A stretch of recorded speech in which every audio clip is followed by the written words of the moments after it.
Welcome to Damn Good Movie Memories with your host, Brian Davis. This podcast is the cure for your long commute and super boring workday.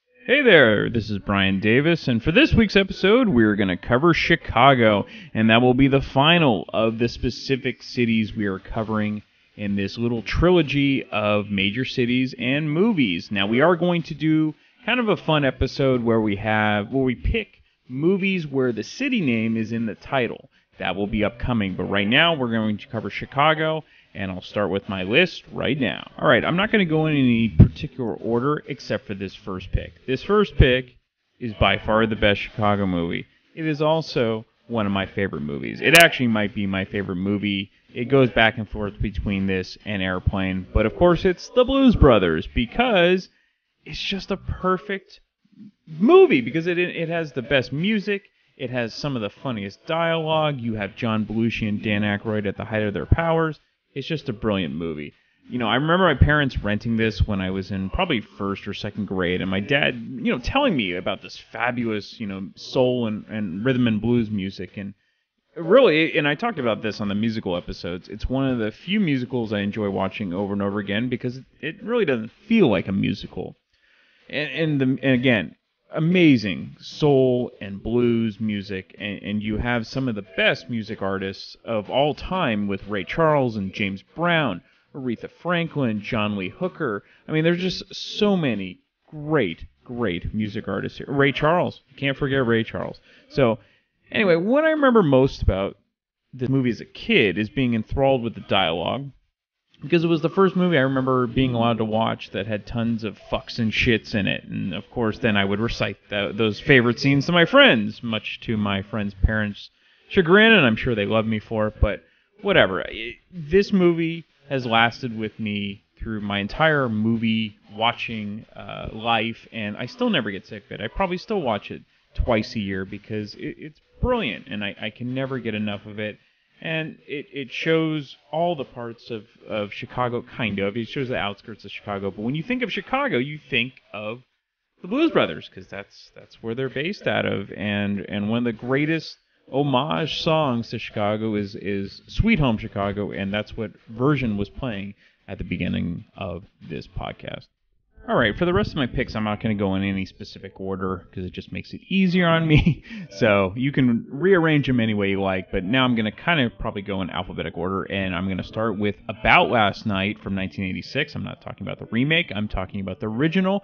And on the surface, the original About Last Night seems like your typical 80s romantic comedy. If you watch the trailer, that's what it feels like.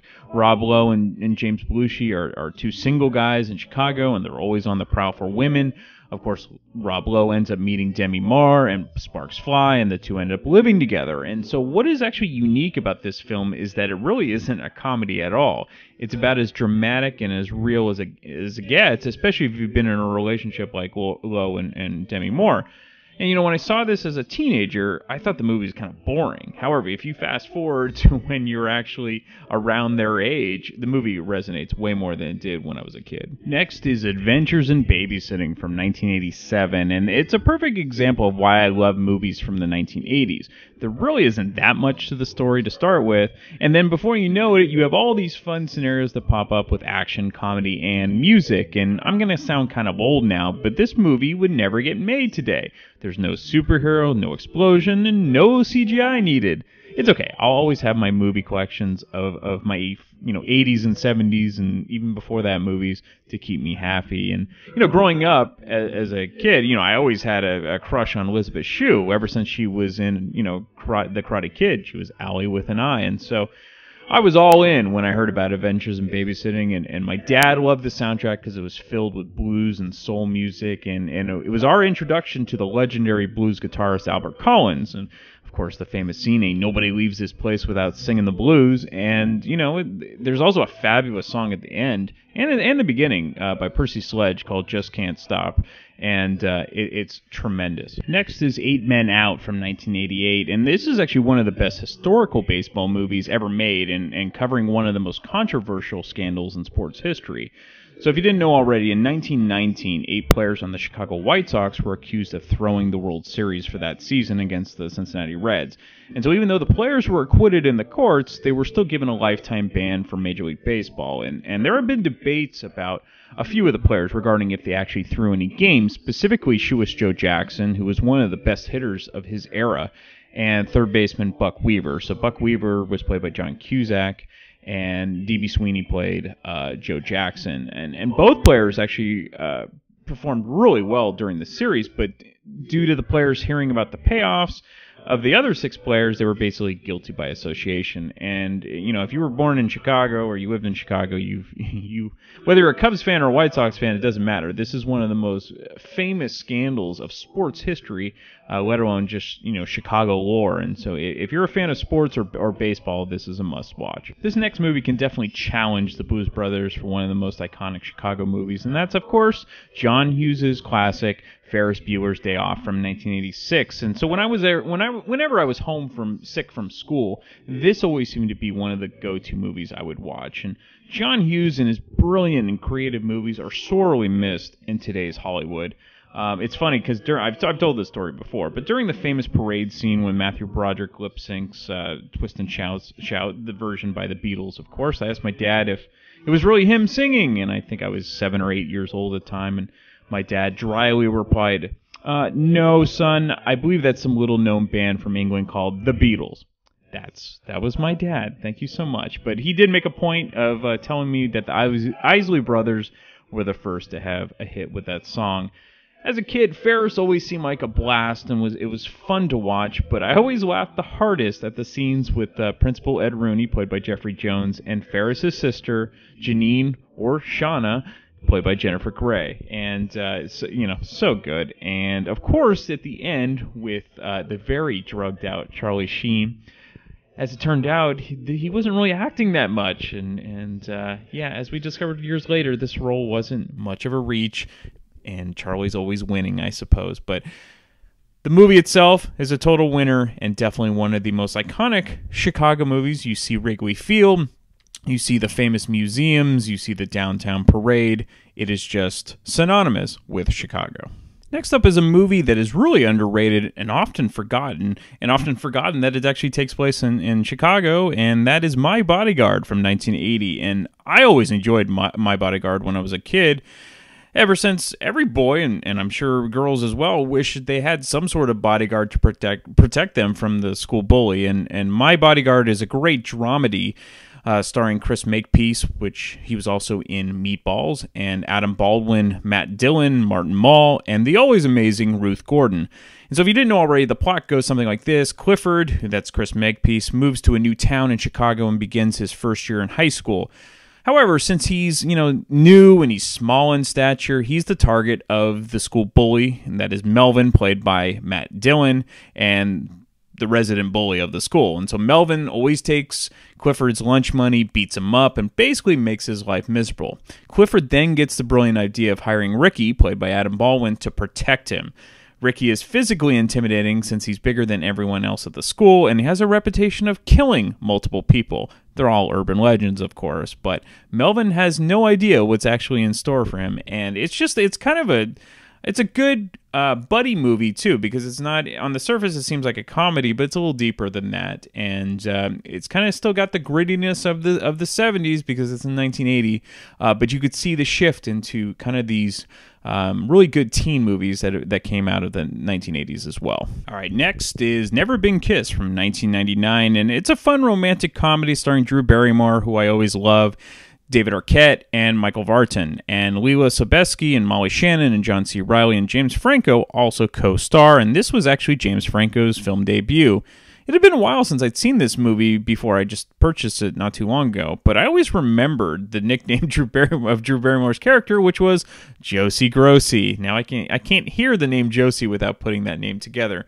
I know, I'm very mature when it comes to that. But this is actually a really good, it's a really fun rom-com. It's very predictable. It does take place in Chicago, but I enjoy Drew Barrymore. I enjoy Drew Barrymore movies. I always have since I was a kid, and I continue to follow her career no matter what she does. I really enjoy the Santa Clarita Diet that's currently on Netflix. So if you're into rom-coms and you haven't seen this one yet, and you also like Chicago, check out Never Been Kissed. All right, my final Chicago movie for this episode is Running Scared from 1986. And of course, one of my favorite podcasts, the Awesome 80s Podcast, did a deep dive into Running Scared, so definitely check them out. If you didn't know already, Running Scared is a buddy cop dramedy from the 1980s starring Gregory Hines and Billy Crystal. Jimmy Smits also co-stars. Hines and Crystals really had a nice chemistry in this film, and it's actually too bad they didn't make more films together. If you didn't know already, the quick plot involves the two police detectives that almost get killed on a case. Their captain instructs them to go on a vacation, and they contemplate retiring and opening up a bar in Florida instead of living in Chicago. However, that would make for a really boring film, and the guys end up getting sucked back into police life. All right, so if you haven't seen that already, check out Running Scared. And now let's hear what everyone else has to pick for their favorite Chicago movies. All right, we're going to do cities yet again. You can see an ongoing sequel, theme here. The trilogy. So this time we're going to Chicago. We did San Francisco and New York, and hopefully I do this in order, otherwise I'm screwed. But if not, we're doing Chicago now. And yes, so I think this is your longest list of the two cities we did. For some reason, I don't know, I seem to notice when movies are set in Chicago, or just a lot of my more favorite movies are in Chicago. I don't know. That's interesting. Good city for movies, I guess. Yeah. I don't know. Anyway, so I'll get started. All right. First one is The Fugitive. Yes, that's a good point. Yeah. Harrison Ford, Tommy Lee Jones. Very Chicago, because he's all over the city, running around the whole city. That's right. Chicago area, and it's the whole dragnet set out for him. So yeah, I don't know. Now, did you ever see the TV show? Did you ever go back and watch it? I did not. I didn't even know when it first came out. I didn't even know it was based on one. I'm like, no. Okay. My dad's like, oh yeah, it's based on a TV show. Yeah. I'm surprised they made that into a movie or whatever. Because my dad always raved about The Fugitive and everything, and I need to go back and watch it. So that's. But I grew up with the movie as you did. So, I never. Yeah, I didn't know anything about the show, but the movie was great. The movie's great. And Tommy Lee Jones. Everyone's got a Chicago accent. Oh, exactly. Sorry, Chicagoans. I'm sorry about that. That was my weekend. Hey, we listened to the Awesome 80s podcast, so we go Cubs. Yeah, sorry. Yeah. So actually, sorry about the Cubs. Actually, man. Yeah. Anyone but the Dodgers. So. Anyone but the Dodgers. San Francisco boys say that. All right. Anyway. So there's a whole bunch of the John Hughes. Basically, most of his movies are set in Chicago. Yes. Suburban Chicago. The one I picked was Ferris Bueller because he actually ends up in the city a lot. Absolutely. I mean, he spends the day there. Wrigley Field. Yep. Downtown. The museums. Rivers. Museums. So it's very super Chicago-y, and I don't know. I just love all the John Hughes. And It's I don't know. It's interesting to think about his. He has like this whole universe set in suburban Chicago. Yeah. It's like the John Hughes verse, and and we get into that. You get the feel of it's just really like he created this place that it's hard to think about I've been to Chicago once. It's hard to think about Chicago without thinking about all of the John Hughes movies. Absolutely taking place there. So and actually we actually talk about this. It's the fictional town of Shermer, Illinois, when it comes to John Hughes, and Kevin Smokler and I talked about this. So if you want to go back and listen to that episode, it's a really interesting how he kind of puts that universe together. Even though it's not obvious, you kind of see a tie-in with all those characters. So you could see how Molly Ringwald's character could have hung out with Ferris Bueller or something like that. So yeah, for sure. So John Hughes, genius. Oh, absolutely. Blues Brothers. Yep, that's my number one pick. Takes place all around Chicago. Probably Milwaukee too. I think they go up to Milwaukee. It's not possibly. After to Wisconsin or something. Where is Bob's Country Bunker? Well, I don't know about that. It's on the border. It could be somewhere in somewhere in Illinois. I mean, there's some Illinois has a surprising amount of countryside, so I don't know. For having such a big city like Chicago, it's also like a lot of farmland there too. So they definitely go downtown when they go to Aretha Franklin's soul food restaurant. Yeah, you can see John Ray Hooker. Charles. Yeah. Ray's music. It's so good. So good. And the chase at the end where they end up at City Hall. Yeah, it's pretty awesome. and the cameo with Steven Spielberg as the clerk. Yeah. So he was good. The Dark Knight, which is technically set in Gotham, but it was like the second of the Batman movies. Was Gotham is supposed to really be New York City if you think about it from the comic books point of view, but I liked that Christopher Nolan the first one was the first Batman Begins was probably more like New York, and then he made the second one, Dark Knight, Chicago, which was, I don't know, for no reason, but it was cool that he did. You recognize the buildings there in Chicago.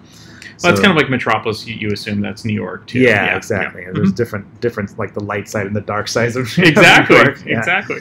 Yeah. Let's see, Untouchables, which was of course Depression era New York, Prohibition era New York. Sorry, not New York, Chicago. Sorry, Chicago, we've been doing a lot, folks. I'm mixed up. Yes. Untouchables, Elliot Ness and Al Capone are very synonymous with Chicago. So. And again, a great cast with Kevin Costner, and Sean Connery, and Andy Garcia, and De Niro, of course, is Al Capone. That's right. And then the guy with the glasses, I can't think of his name, but he's good character actor and stuff. Yeah, he was the. I think he's got 3 names. I want to say. But we'll have to research it. You'll know when maybe I'll go back and do it. But he's in that Never Cry Wolf movie. He's I think in the Buddy Holly story. He's the guy in American Graffiti. Oh yeah. Yes, he's good. Yeah, really good. The Sting, which I didn't know that was in Chicago. But I realized later it was in Chicago. I won't steal that one from you. Depression era Chicago. The Sting is one of my favorite movies because I love Robert Shaw and Paul Newman and Robert Redford. All those guys are awesome. And the character actors in that are excellent. All of them are great. Mr. Hand's in it. So, yeah. And last is High Fidelity. Which, that's a good John one. Cusack. Who's a Chicago guy. Who's a Chicago guy, and he's in a lot of the John Hughes, or not John Hughes, but the 80s, like... Yeah. Say Anything. Cameron Crowe movies. Yeah, Cameron Crowe. All the... he was in, I don't know. Yeah. All his younger era movies were, I think, in Chicago. So that's a great one, because... and his sister, Joan Cusack. They're in a lot of movies together. Yeah, they have the family connection. Yes. I think John Cusack produced High Fidelity, or was one of the producers on it. So, not surprising he cast his sister in it. Yeah, absolutely. And she's great. She was one of my number one character actors. Yeah, absolutely. Awesome. I don't know. That's a great list. That's a really good job. And I've been to Chicago, and I enjoyed it. I took a riverboat tour that was like about the architecture. It was just cool to see the city from a river. I didn't care so much about like the details of the architecture. I'm not that much. So you need to hang out with Malin. I know Malin. Malin would probably like it. But I love Chicago for the food. I basically ate the whole time I was there, and I happened to be there. It was for a conference, but I happened to be there when they had it was I think the Taste of Chicago festival. So there was just this giant food fest. So how do you feel about deep dish pizza as opposed to the New York style pizza? I don't know. I mean, I love deep dish pizza. Chicago style pizza is awesome. It's not my favorite pizza because it's not so much pizza cheese. Yeah, well, I don't know. It's just not something I would eat all the time. Sure. But it's a great. I don't know. It's great food. I have a hard time with people who say it's, like, I hate Chicago pizza. It's not pizza. Well, maybe it's not pizza, but it's still really, really good. Exactly. It's a different style of pizza, and it's pretty well known. So, I don't know. I love it. I made sure to eat some authentic Chicago pizza when I visited. So nice. It was all right. So great place to eat some food. If you're going to pick between, so we've covered all the cities. If you're you've lived or you've been to every single place. Yeah. Food-wise, what would you rather be for San Francisco, New York, and Chicago? well, if I wanted to get a heart attack as soon as possible, I'd go to Chicago because all the food I had there was kind of meat or cheese based, and it was really good.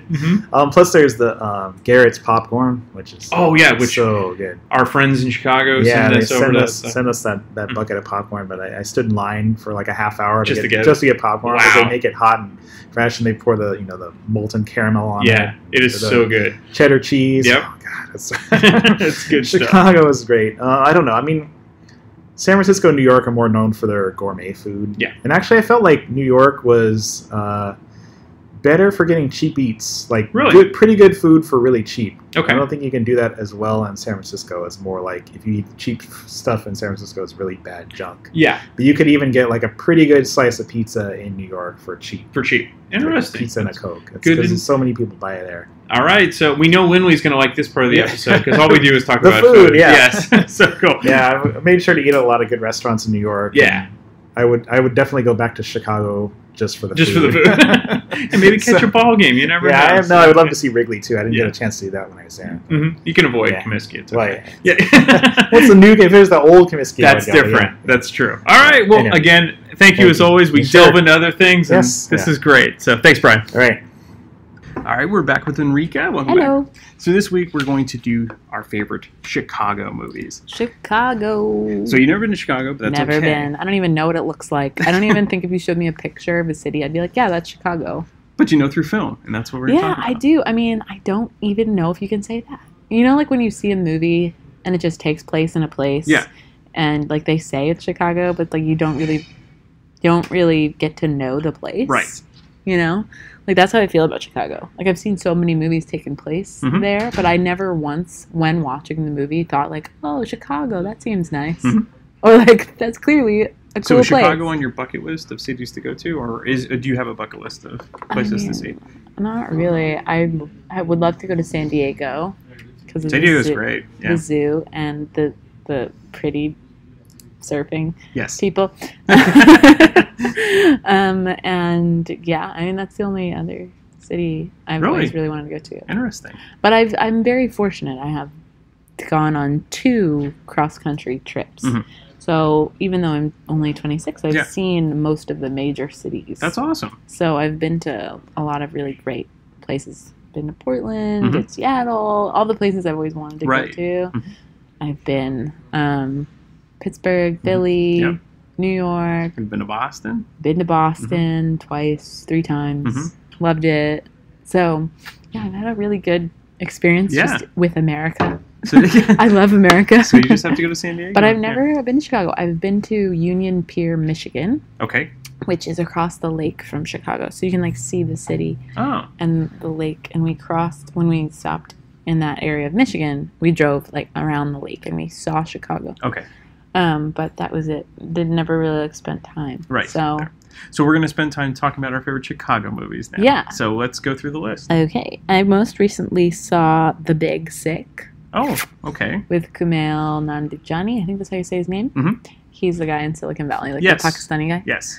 And he's freaking hilarious. He is. He's really funny. He's great in that show.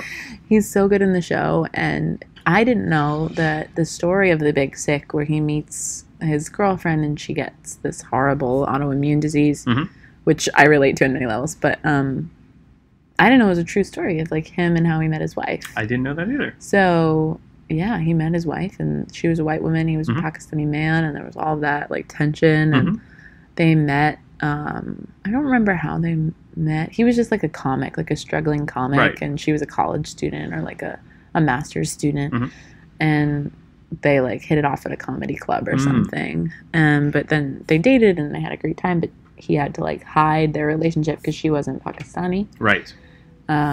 So his family didn't accept her. No. Interesting. Okay. Because she wasn't Pakistani. So throughout the film, it's hilarious. It's a funny movie. Like his parents are trying to introduce him to like set him up with his wife. Okay. Or set him up with a Pakistani woman. So do they do arranged marriages? They do. Okay. Most of their marriages are arranged marriages. Got it. I think it's like 1 in 7 is love marriage. Wow. Okay. Which is, I'm not sure if it's the same statistic as India, but both India and Pakistan have the same like culture of arranged marriages. Right. So he, that was always in the cards for him, he didn't expect to fall in love with a white woman. He obviously wanted to like please his parents. Sure. But then she gets really sick, and like he feels like he has this connection to her family through being there and nursing her back to health. And so they do end up accepting her through the turmoil. They kind of his family has to be like forced into accepting her. It's kind of funny how he like forces their hand. They like plan on kicking him out of the family, really? And he like just doesn't have it. Yeah. He like comes to family events anyway. Yeah, and eventually they're like, what can you do? Yeah, he's still the same person. We still love him. Like, what are we gonna do? Yeah. So he's like, I know that you guys have all decided to kick me out of the family, but I disagree. So I'm not being kicked out of the family. And he's like, yeah. So and how are you gonna argue with that? Right. And the movie, it does feature Chicago. I mean, it features Chicago, specifically Chicago's like comedy scene, because it's such a hub. Like, it's like the last East Coast city before you like hop on a plane and come out west. So it's like a big venue. Pittsburgh as well was a big like arts comedy venue for like small tours. Right. Small touring bands and comedy people. So the comedy scene in Chicago is like was cool and the way it was featured, but I don't have any like visual understanding of like what the city looks like or anything. Yeah. Okay, so was that the one movie? There's one, and then Bridesmaids. I didn't know was also took place in Chicago. Right? Like that's what I mean by Chicago movies. Like they take place in a city, general. Yeah. And then you find out later that city was Chicago, and you're like, oh, I didn't know that. Holy crap! Yeah. Because Chicago doesn't have like a legit. Like that's not the word. Like a memorable look. Right. I mean, unless they go to like Wrigley Field. or to like the Bean. Yeah. Or the big There's not like scenes that you automatically are like, yeah, that's Chicago. And then the Blues Brothers films. Absolutely. And the only reason I know those are Chicago is because of their accents. That's right. Yeah. Like they have such strong Chicago accents. And that's what's the great part about the original Blues Brothers is they give the DMV the address of West Addison, Chicago. which is Wrigley Field. And so when the Nazis try to catch them, they show up to Wrigley Field. So. It's so funny. And, you know, one of the fun things about the Blues Brothers is they're always on the run. So they're always going to, like, these locations. Like Bob's Country Bunker on wherever that is. Yeah, but they were, like, got those Chicago accents and those black suits and stuff. That's right. So, I mean, those are on there. And then the last one I have is actually, like, Chicago. Which the movie Chicago, the musical. The musical, yeah, the Renee Zellweger musical. And if you want to go back and listen to what Enrique thinks about Chicago in depth, check out the musical episode. I love that musical. I think it's so good. Oh, I love it. But it also heavily features Chicago. Yeah. Chicago, but again, it's a period piece about Chicago. So it's like that. What is it? The 20s? Probably like during the Roaring 20s, like the Flappers and things like that. Yeah. It's like the 20s into the 30s because there's some Depression stuff. Maybe I'm misremembering it. But yeah, it's kind of like a response to like female empowerment and violence against women, and how the 20s kind of gave women this new sense of empowerment. But like, I love it. I love how it's set in Chicago and in the jail cells and the idea of like these apartments in Chicago being kind of moody and dark, and it's got like a dark vibe. Yeah. And I associate Chicago with like this dark vibe. I don't know why. Maybe it's because it's really depressing. We'll leave it on that note. So, thank you, Enrique. It took her almost 2 months. Oh my god! But I know I keep expanding it. Logarithmic, like it makes it funnier that way. Just jump like that. In any case, Danielle is back, as you could have guessed. That's Danielle. When you hear the laugh, it's Danielle. And this week we are going to cover Chicago movies. Yeah. We have done New York, we have done San Francisco. Yes. But now it's time to do Chicago. Yes. And you actually said you found. You're unlike other people. You found Chicago movies easier than you found New York movies. Yeah, I didn't know that I've been watching so many Chicago movies. Yes, I did find it easier. So did you come up with a top 6 list? Yes, of course. It wasn't 6.5. It wasn't 6.75. No, 6 is good. Okay. It's good enough. Good enough. All right, Good enough. let's start from the top or bottom or however you want to call it. Number 6. Number 6 is Chicago. No, it's not Chicago. Oh, okay. Get out. No, it's worse. I mean, Chicago is a musical. It's fine, but it's too obvious. I don't know. It's too obvious, and I don't know. But number 6 is dumb. But I laugh with that movie. But it's dumb. So I want to make clear it is dumb movie. Okay. It's Bad Moms. Oh, you do love that movie. Yes, I didn't love it. I didn't know it was. So it's in the suburbs of Chicago? It's the suburbs of Chicago. Got it. And it is funny because it's so, like, I'm it's a your mom, life. and, yeah. you know, I need to face the PTA moms who are scary. So I feel her. I know what she's going through. Now, which character was going through that one? It was Mila Kunis. The one who stole Demi's Moore's husband. Yes. Yeah, so Mila Kunis. I know that.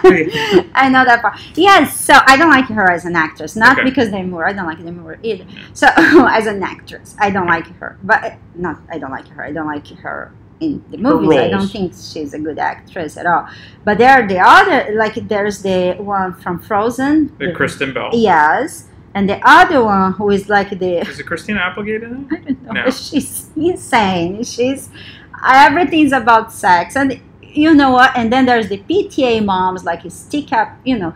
And they're very... You're going to delete this part. No, I'm not. Oh, Catherine Hahn. Yes, it came by accident. Yeah. So you portray everything. Like you have all the moms, the crazy one, the working mom, the stay-at-home, the one that helicopter mom who is like everything's perfect, and you have the PTA moms, and you have the followers. Yeah, that happens. I mean, I go through that. No, I have that. With you. So, like the scene about the baking sale, it's hilarious because it's kind of not like that. They doing like a joke about it, but it was so simple before. When I was a kid, you're gonna have a baking sale, you bake a cake and you give it to school and they have a party and people buy the cake and get the money.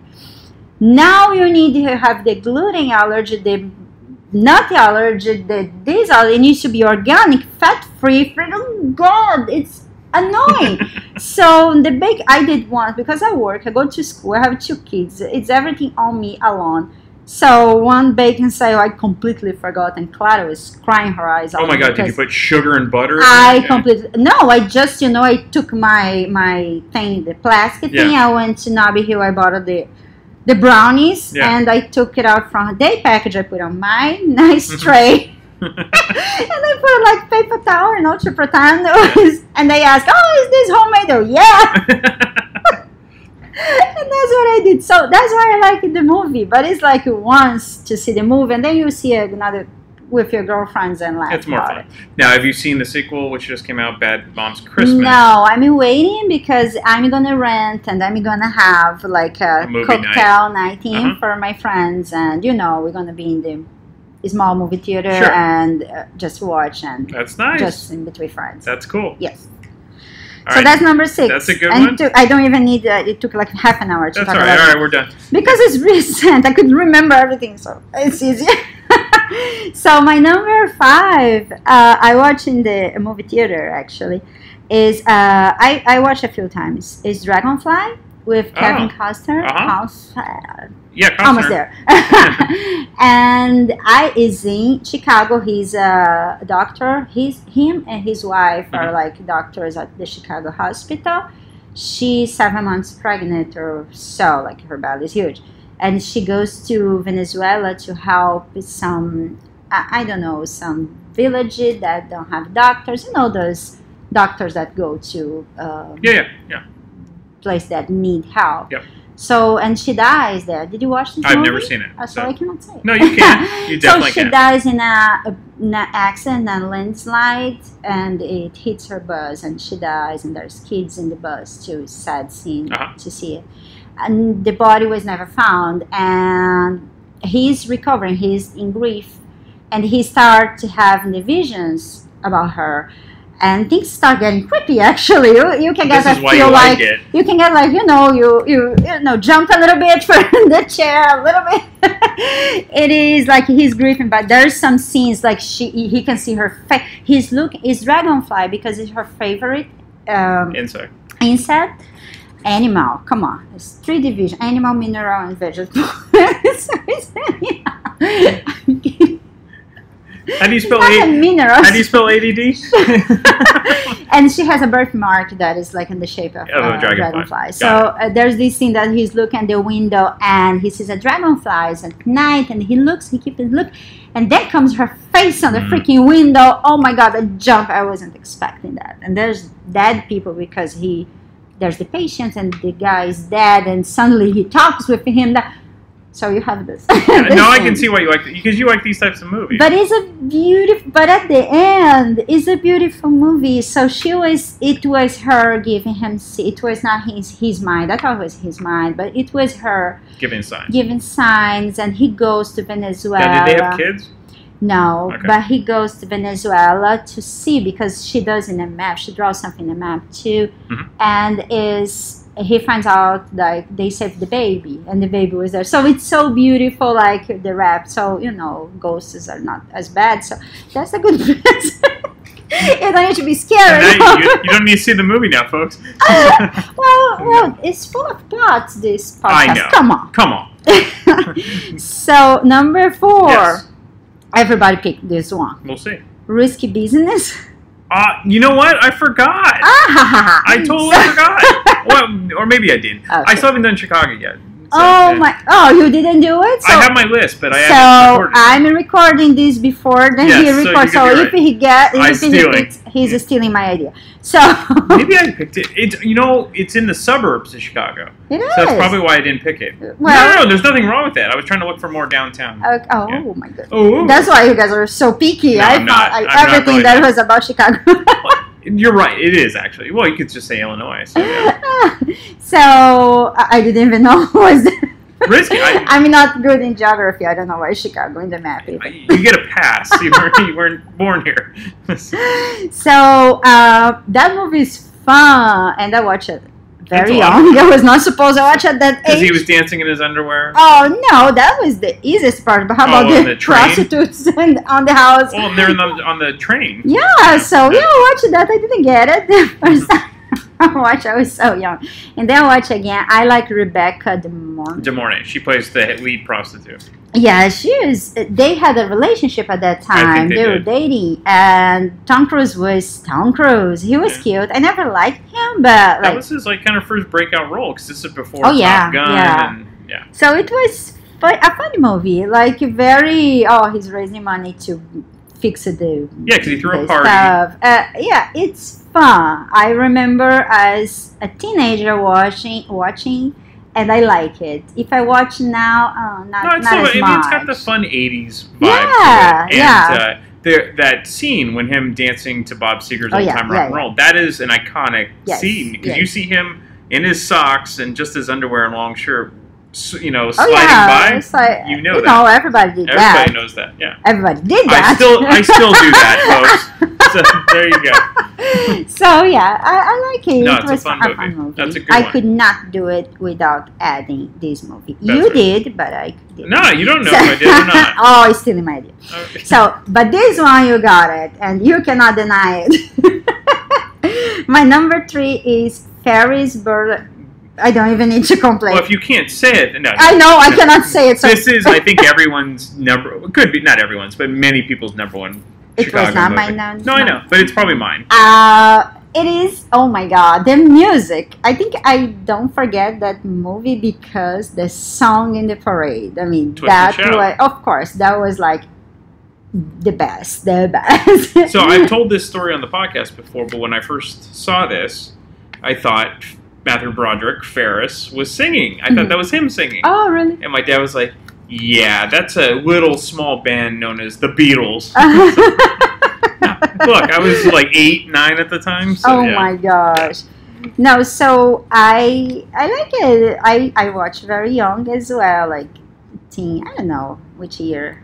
how old I was. Sure. But I watched a few times later, and it's funny. Like the friend is hilarious. I love the guy. Yeah. No, the guy. Cameron. Oh my God, the car. Poor guy. Oh my goodness. So it's all fun, and you know they lie to everybody. It's hilarious. So the funny part is, so all of the scene, like obviously it is in downtown Chicago where they had the parade. They went to the museum. Yes. They went to the Cubs game, which is in Wrigley Field, which is a famous baseball park.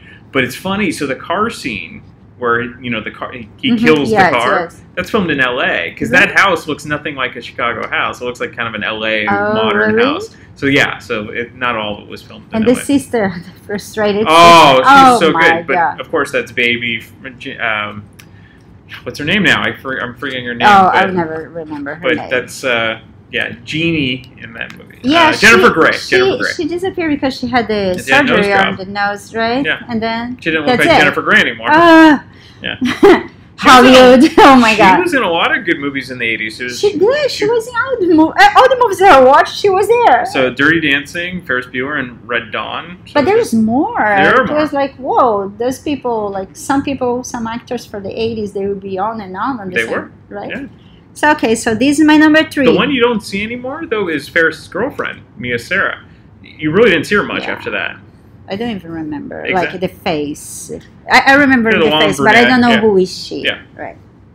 So, here's some more trivia. What? Because I don't know if I'm talking about it or not when I get there. But the Ferris's parents, they actually ended up getting married after the movie. Really? Yeah, they ended up dating and getting married. Cute. Yeah, isn't that funny? They still married? I don't know. That would have to find out. There you go. All right, number 2. Number 2 is I don't know if I can say that, but The Fugitive. Yeah. With Harrison Ford and Tommy Lee Jones. Yeah, that's a great one. So he's a surgeon on the doctor, whatever on the hospital, and his wife. I remember this scene. Like his wife they're attacked, right? She dies. And, I don't remember. I think his name is Richard Kimball. So she dies, and I remember him say, "Oh, the guy had a prosthetic arm, and no one would believe him." And she made a 911 call saying it was the husband, but she had like the guy made her do it and everything. Like was so plot against him that I didn't even know. Like maybe he did kill the wife because the insurance money. So, and then comes Tommy Lee Jones. I was in love with him. He's the guy that kind of always plays the same role too. Tommy Lee Jones. He does. He's great. But I was in love, literally. He was in love, like platonic. Like I would watch his movies because I was in love in the 90s with Tommy Lee Jones. Wow. I watched like Men in Black because of him, like a bunch of movies because of Tommy Lee Jones. Most people like Will Smith. You like Tommy Lee Jones. I'm the opposite. Yeah. So because I love like his face, he was such a good actor, so I love it. How he played the. So like it's coming back the feeling. So yes, he's a U.S. Marshal. Yes. That is there's a movie called U.S. Marshal. Oh my God, that movie! Wesley I love Snipes it. is in. I thought that movie was in Chicago, but it started in Chicago with Wesley Snipes driving, and then goes to New York. Yeah. They're playing, so everything. So I like it. The Harrison Ford is amazing as always, and then you understand what happened. Like the pharmaceutical, of course, they need to screw up everything. Yeah. So the woman died by accident. They want to kill the guy because I think the drug gives like he found out it was kidney cancer or and so they suppressed the findings. They want to kill him, so because the FDA didn't want to approve it. Yes, did approve it. Well, so it's funny because my dad, growing up, my dad's favorite TV show was The Fugitive. This is based on a TV show. Oh, really? From I didn't know. The 60s. So I think my dad was in the military at the time when the final episodes were being done, so I'm not sure. I think he eventually found out later how it ended. But no, it started. David Jansen played the Harrison Ford character, it was on for probably 5 years, 3 or 4, 3 to 5 years, and so then they turned it into a movie. So many people like my age only know the movie as the original, but it's not. It's the TV show. So when we do the episode Best TV Shows That Became Movies, This should definitely be I can add that. But I didn't watch the TV show. No, many people haven't. I mean, you're too young. I'm too young. So you can see it on... I mean, I'm sure it's Thank you for the young part. You're very young. My day is bright now. There you go. You're younger than me. So... my number one for Chicago. See, I have like a variety of you do? topics. Whoever said you didn't have variety. So my number one, and I really like this movie. I need to watch it again, by the way, because I was forgetting how it was a movie. Is Primal Fear with Richard Gere. Oh, I've heard of this. It is. I had to see this. Well, I mean, I didn't see that one coming, and then the Edward Norton. Oh yeah, he was the altar boy. And he was amazing in that movie. So the movie is about like Catholic Church, of course. I have seen this, yeah. And pedophilia, etc. And then this archbishop was killed, and the accused was the boy, the altar boy, because he was sexually abused. Yeah. No one knew until then. Then there's a videotape that shows that. And Richard Gere is a lawyer. Yeah, he's a defense attorney. He's a defense attorney, and he gets the case pro bono. And he goes, and he actually, because it's Roy. I think it's Roy, the name of the boy that is calm. Mm-hmm. So the boy is really calm, and suddenly he just snaps, and he becomes Aaron, or I don't know if it's the way around. Like Roy is the boy, is the good, and Aaron is the bad, right? So they say, oh, he has multiple personalities disorder. So I remember on the trial, because then, but I don't think they could do this, because then Roy would have a motive, right? Because he was not raped, but sexually abused by the archbishop. But it's interesting because he switched, to Roy and Aaron so well done. You don't see as the same person. Yeah. He was really great on this one. And then they tried to bring Aaron on the trial, because the Roy guy is very, you believe that he's innocent, and actually, and then Richard Gere starts like poking about the sexual abuse. And Aaron comes out, and I think he tries to kill the prosecutor, like the one that is against. Prosecutor, or district attorney. And so he doesn't go to jail. He goes to psychiatric hospital, like maximum penalty. He's gonna be there for life. Yeah. But at the end is I don't know. Can I say it? Of course. So we should just call you spoiler. Yeah.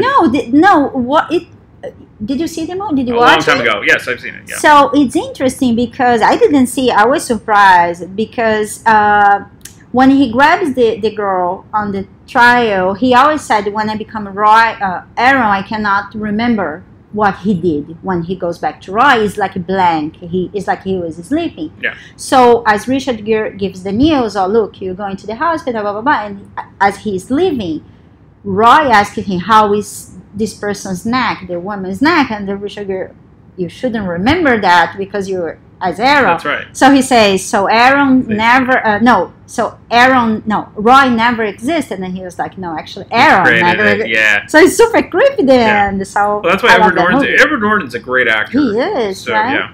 Yeah. The other cast is Laura Linney. She's in it. She's very good. And Frances McDormand. Yeah. Who, of course, best known in Fargo and many other things. She's a great actress. So it's a great cast. Definitely check out Primal Fear. It came out in 1996. Yes. And I know it's on Netflix because I watched it on Netflix not too long ago. It was on Netflix? Yeah. It is on Netflix? Well, I mean, I don't know if it's on streaming. I'm still a dinosaur, and I still get the actual DVDs in the mail. Because you get a bigger catalog. It's expensive. No, it's not. It's like $8 a month for one DVD. I pay $7. It's $1. $12 per year. I'll loan you $1. For being on the show, I'll pay you $1 a month. If you count 10 years, it's like $1,200. That's a lot of money. On that note, we get economic lessons from Danielle. Thank you so much. Sure. Okay, we're back with Samantha. Welcome back. Hello, thank you. you. So we're going to talk about Chicago, and you've been to Chicago a few times. I have. And you go to the music festivals there. Oh, I do. And it was a Riot Fest? Riot Fest. Yeah, Uh-oh. Inside fact about me. That's right. So what's that up, people? We found out that you're near and close to the Zodiac killings and things like that, and then you also like to go to concerts in Chicago. So this is good. So for this week, we're going to talk about our favorite movies based in or around Chicago, and what are you going to go with? So this is hard because I feel like I had never been to Chicago until a couple of years ago, and I didn't really identify. There's not much identifiable about Chicago. People have been saying this. I'm sorry, yeah, but it's easy to recognize a movie based in like New York or Paris. Paris, San Francisco, LA. Like there's just landmarkers, and like Chicago. And even I've been there. It kind of looks like just a generic city, metropolitan area. Like they do have certain skyscrapers and things, but it's just a city. It's a very pretty city. Yep. But yeah, so nothing really identified. I never really like associated anything with it or remembered. And I think like no movies really came to mind. And then I thought, well, what about Chicago, the Broadway musical? Everyone's mentioned that one too. Yeah. It's not even filmed there. They filmed it in Toronto. The entire thing. You've blown the illusion. So yeah, that's upsetting. But I mean, it was based in the 20s, so they probably couldn't have filmed it in Chicago anyway. And really got that look and feel they needed. They either do tons of CGI or I don't know. It's also really cheap to film in Canada. Which is what happens a lot now. Yep. Yeah, so that was depressing because I really do love that movie. Yeah. And it's called Chicago. Come on. You gotta film in Chicago. Yeah, and then like a lot of movies are based around the area. Like or like in the Midwest, I feel. Like there's all the suburban, like the John Hughes movies and even like Home Alone. Yeah. It's based in Chicago, but they live out in the suburbs. Right. And I think there are some in the first one. Does he go like he really into doesn't the city at all? No. Are they in the city? No, he's pretty much in the house. They go to the airport. Yeah. But no. And then he's just in the house. Yeah. Which is in Evanston, Illinois, by the way. The only time he actually goes places, and I think I'll probably even put this on the list, is he goes to New York. Yeah. So, yeah. Yeah, so that's like... And when I was looking up movies based in Chicago, they had Home Alone as like the top one. And I'm like, no, it's not even there. It's in the suburbs. Exactly. So that's why I picked Adventures in Babysitting, because they do end up in the city. Oh, okay. Yeah, so that's fun. So then I fell on the default of Ferris Bueller's Day Off. Of course. It's probably one of the, I would say between that and the Blues Brothers are the two main Chicago movies. Yeah. Yeah, and like a lot of others that were actually filmed there I have not seen, so maybe that's something to consider. Yep. But yeah, Ferris Bueller's Day Off, I was reading about it, and it was kind of like an homage to Chicago in a way. Yeah. Like unlike I think his other movies, there's a lot of kind of like artsy like moments. Yeah. So my favorite scene, or one of them, is the museum. Yes. Scene. And I like there's the Smith song in the background. And Cameron looking very deeply into that painting as it gets closer and closer. Yeah. So that painting is called A Sunday Afternoon on the island of Le Grand Jeté. And yeah, it's a pointillism piece. Anywho, so when I went to Chicago, like the first time, I really wanted to go to that museum. And it looks the same as it does in the movie. Nice. It's crazy. And they, all of the, like, their most famous paintings are in that scene. Okay. So it's really like the kids are going to kind of like what if a you field would go, trip. Yeah, if you would go as a tourist, you'd go. And so that scene's a really nice little like montage of. So when you went, did you go with friends and hold hands? No. Okay, that would have been fun. No, but it was really, really crowded when I went. Actually, and they have they didn't feature it in that scene, but they have the American Gothic painting there. Really? Okay. Yeah, and basically you had to get in line to take a picture with it because everyone was posing next to it, like they're holding a pitchfork and stuff. But so did you go to the snooty restaurant that he was Abe from in the sausage game? I wonder which. I don't know where it is. Yeah, we should do some research on that one. And then, of course, what's interesting, we were talking about how the structure of Chicago always kind of looks like any other city. Mm-hmm. But it's interesting because Wrigley Field is so distinct for a baseball park because of the ivy and the brick and everything. So it's kind of interesting that their baseball field looks like no other. But the actual city itself is kind of... I think Wrigley Field is not really in the major part of the city. Okay, it's in the northern part as opposed to the south side. Just Chicago, it's really weird. Like, when I went there, and, like, I was just there last month, it's like a gigantic suburb with, like, a cluster of city in the middle of it. Okay. So if you go just a few, like, 5 minutes out of the center, it's just, like, houses. And stuff, and just a lot of like residential neighborhoods. So I think, I never saw Wrigley Field because it was too far away. But so we're in an interesting place. But I really love that museum scene. And where else did Ferris Bueller? Well, it's the parade down. Yeah, but it's like again just like kind of a generic. Yeah, I think they go to. Isn't there a they're in a stock exchange. I don't know. I have no clue. Yeah, I don't even know if it's still there. Because I remember they used to have a San Francisco stock exchange too. I don't know if it's still there either. But I remember Cameron making funny hand motions at them. They did a lot, but then again, they didn't do... I mean, they did a lot for one day, but I'm trying to think of... No, I think that's pretty much it. So because the house, Cameron's house is in... Whatever the sub, I think it's actually in LA. Oh, really? Okay. Because it does look like a modern kind of type. So let's see. It's actually, so the school where they ditch, it's from the northern suburbs. Okay. And the home of Cameron is in Highland Park, California. That's interesting. So because it looks like it's in the hills. Yeah, and it's like nowhere. It goes off the cliff and they destroy the car, and that's a good point. And let's see. Okay, so one of the landmarks from Chicago is the Tribune Tower. Okay. And I think that can be seen. The parking garage is also still there. Like is where that they leave the car. the parking garage. Is that? I think when they're like all leaning and they're looking down, that's the Tribune Tower. Okay. Probably, yeah. And I don't know where his dad worked, so probably whatever that building was when he was watching the parade. But... Oh no, actually, the tower where they went to they go to the Sky Deck in the Willis Tower. Okay. And I've never been there. I'm afraid of heights, so I don't go to. Okay, got it. I don't like to be suspended. So that's why you picked Vertigo before. Personal connection. Yes. So yes, okay. So there is a landmark there. It's the Sky Deck of the Willis Tower. Okay.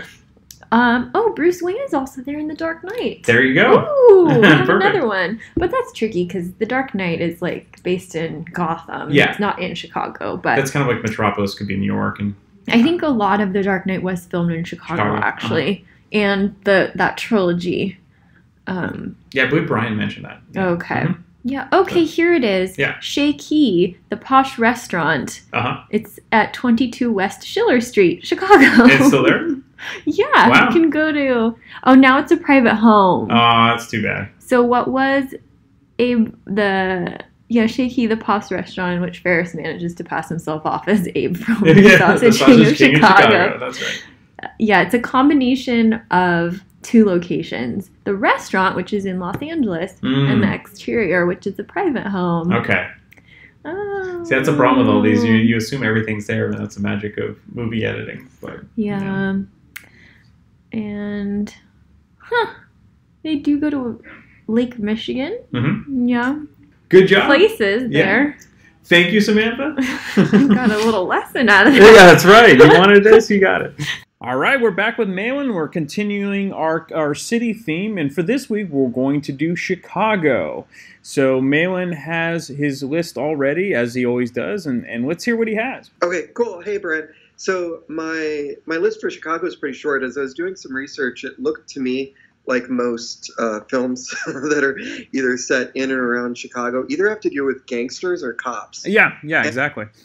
Yeah, and you probably notice I don't usually bring up a lot of like gangster and cop movies. That's right. So I had a thinner list to choose from. I'm blaming Chicago and its nefarious history. Poor Chicago. Nothing to do with my lack of exposure. Have you been there before? Have you been to Chicago before? Oh, yeah, I have been to Chicago. I love Chicago. It's amazing. The thing about Chicago, though, is for an architectural historian or anyone interested in architecture in the United States, it's kind of like a mecca because so much of 20th century architecture had its origins in Chicago. It's an amazing city. Yeah, I could go on about the city. It's the movies that I'm kind of thin on. Right. That's okay, but we'll go through that. And if you want to add some seasoning with your love of architecture, please do. Oh gosh, we'll see. I'll save that one for the end. So, okay. So the one that probably everyone's going to choose is Ferris Bueller's Day Off, right? Absolutely. Yeah. So rather than go on and on about like how awesome that movie is, because it's pretty much apparent, or too much about this city, I thought I'd share just my experience of the film. Sure. Which I saw it when it first came out in a cinema in Visalia, California, which is basically nowhere. If you're listening to this from Visalia, sorry, fess up. It's true. You know it. It's still nowhere. So I saw it, and it was just me and my dad in this theater. Nobody else there, and it was the opening weekend.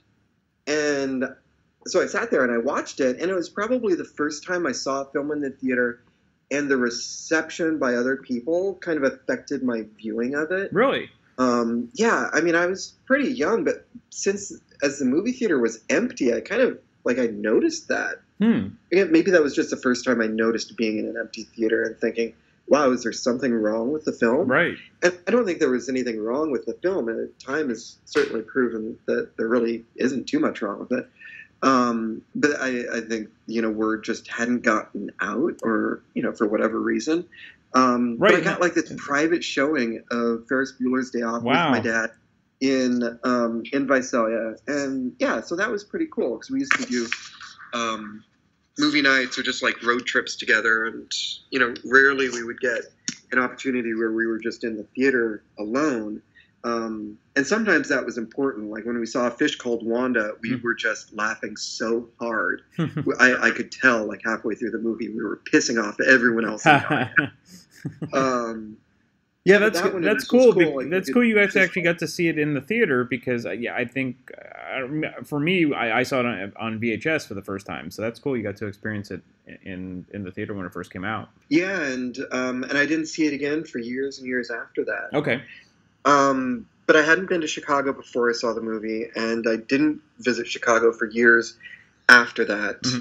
So for a long time, that movie was kind of my central idea of the spaces of Chicago, basically because of the parade route scene and, a couple of other things.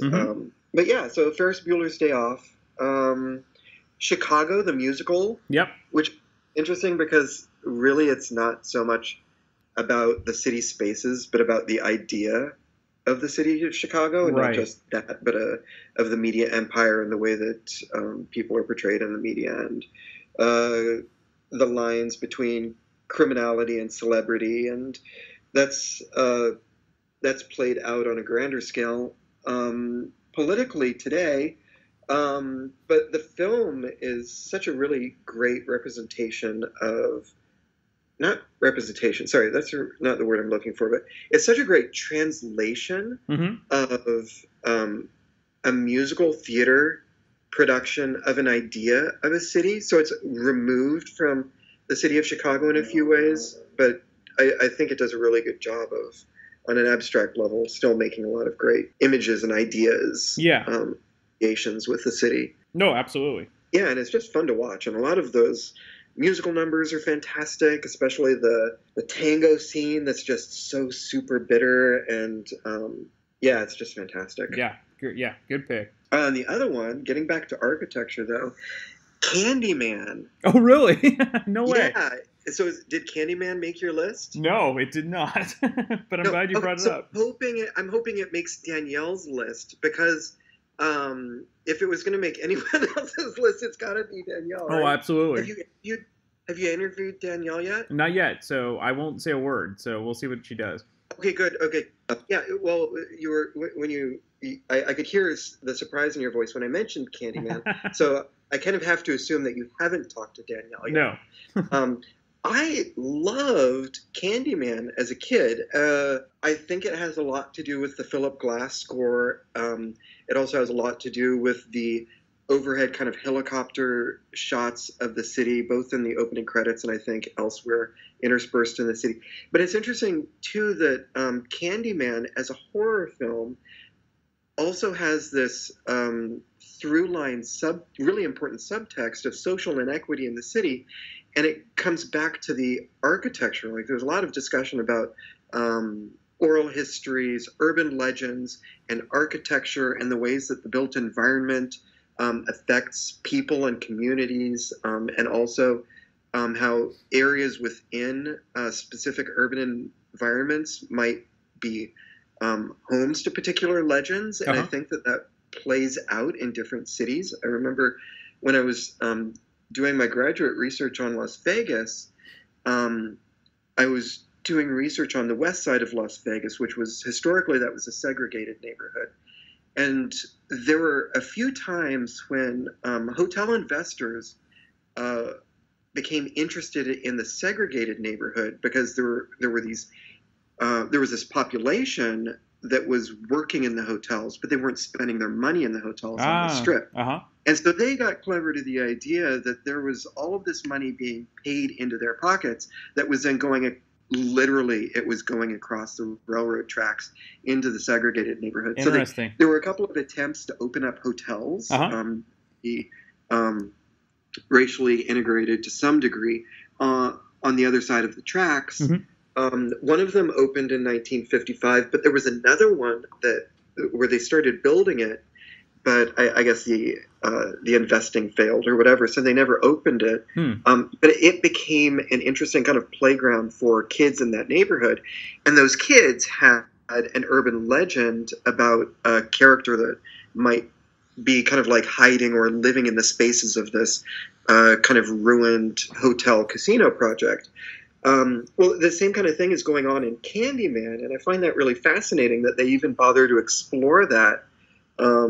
So I find all of that fascinating. Absolutely. About Candyman. And you can look at Candyman as being like a cheap slasher flick, which, frankly, it absolutely is. But if you want to look at that film and kind of dive deeper, there is more to it than is on kind of the poster for the film. That's awesome. I need to go back and watch it, because it was mentioned back in I think it was episode 2 on our favorite horror or scary movie. I think I forgot who mentioned it. Might have been Terry. Awesome. Yeah, I know. Great pick. But anyway, yeah, Candyman's great. So if it's something, if anyone's interested in seeing something about Chicago that isn't necessarily all about cops and gangsters, although there are some cops in here. Definitely. Candyman's something to kind of check out. Yeah, absolutely. And that's it. That's all I've got. All right. Well, those are great picks. Like Road to Perdition and gangsters and whatever. And unfortunately, Miller's Crossing isn't about Chicago, so I can't talk about it. That's true. That's a good point. Yeah, bummer. Anyway, but you got it in. Okay. Check out Miller's Crossing if you haven't seen it. Yeah, exactly. Awesome. Thank you, Malin. Okay, thanks, Brian. Bye. All right. Thanks to everyone who was interviewed this week for the podcast. It was a lot of fun. So speaking of Chicago, we got to give a few shout outs. One is to the Awesome 80s podcast. They're friends of the show. They've been great to us. And so I'm repaying the favor because they're good guys and they are based in Chicago. So definitely check them out. They are also big Cubs fans. And speaking of the Cubs, there's a great podcast about Wrigley Field and the first time that lights were brought into Wrigley Field in 1988 and the whole, leading up to that and whatnot. And there are some great stories about how in 1984, when the Cubs were making their World Series chase, that the commissioner at the time, I think it was Peter Ueberroth, might have been Bowie Kuhn, not sure which, but there was conflict because Wrigley Field didn't have lights at the time, and so they would have to play the World Series games during the day. Well, because of that, they had talked about maybe sending them to a different location, which would kill their home field advantage, and that would be miserable for the Chicago fans. So what they were going to do was not do an alternate location, but to then give them games, but lose their home field advantage, which would have been kind of stupid. As it turned out, the Cubs blew it in 1984, and the Padres ended up going to the World Series. And then 4 years later, the Cubs got lights. But this was an excellent podcast on ESPN 30 for 30 podcast. So if you enjoy baseball and you enjoy history and, of course, Chicago, definitely check them out. If you enjoy this podcast and are an iTunes user, please do the show a favor and head on over to the official iTunes page for Damn Good Movie Memories. Be sure to leave a rating and a review. This will allow the show to appear higher in the algorithm and spread the joy of this podcast to the masses. If you are not an iTunes user, you can still listen and subscribe on Podbean at damngoodmoviememories.podbean.com. Be sure to like us on Facebook under our Damn Good Movie Memories page. You can also listen to a limited number of episodes on YouTube. I hope you enjoyed this week's episode, and be sure to tune in next week for an all-new episode of Damn Good Movie Memories.